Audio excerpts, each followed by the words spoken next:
Hi guys, Dr. Savvy here, and today we're going to talk about basically head trauma when patients usually get hit by a car, they have a big fall, sometimes they fall from a higher story, sometimes they get hit by things.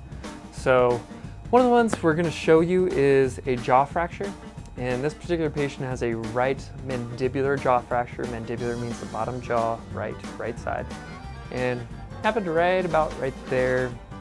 Back third of the mandible is what it's called. So when your patient has this, there's a couple different ways they present. Some patients will actually still be eating and drinking just fine without any issues with a broken jaw. Some of these guys are super tough and they can just handle quite a bit. And this particular patient presented with difficulty eating, having a little bit harder time to eat their dry food, still drink a little bit, still active, still happy, getting around, just a little more dumpy and less active. And ultimately, upon palpation and radiographs, we did find a right mandibular jaw fracture.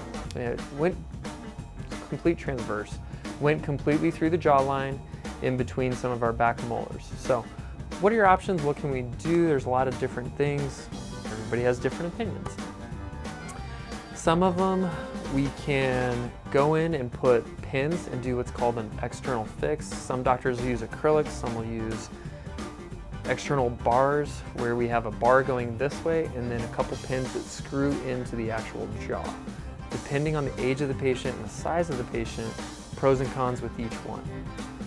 They are pretty successful and they do go pretty well, but they do look pretty interesting when we first send them home with owners. They have a bunch of this metal hanging out outside their mouth and happy to see them and that kind of thing. And there is a little bit more maintenance with maintaining the pins, because in reality, you just can't keep that area 100% clean. It is inside the mouth, and the mouth is not the cleanest thing on our canine patients. So you do the best you can and you go from there. Some other ways that we'll repair some of these things, we'll drill some other holes and we'll pass a wire and we'll kind of tighten it. And you know, that used to be the gold standard a long time ago and worked well for a lot of patients. It's a little bit cheaper than the external fixator route. If the patient is large enough, you can actually plate the jaw, and that's what we did today on our patient, and hopefully we'll get some really good results and we'll show you guys some of these pictures.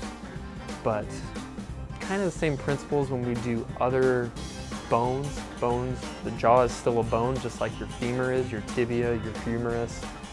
It's still a bone, still kind of acts like a bone, just in a different location. And we do have some complicating factors called teeth that are in this area. So whenever we place these pins, the wires or screws for a plate, sometimes it does devitalize those tooth roots, and at some point those tooth roots have to come out because of the procedure to repair the jaw. Sometimes those roots are broken anyway from the initial trauma, the hit by a car or the fall or the dog fight, and they're gonna die anyway. So all of those are factors, and every patient's a little bit different, but we'll show you guys some pictures and hope it's something a little bit different. Hope you guys enjoy it.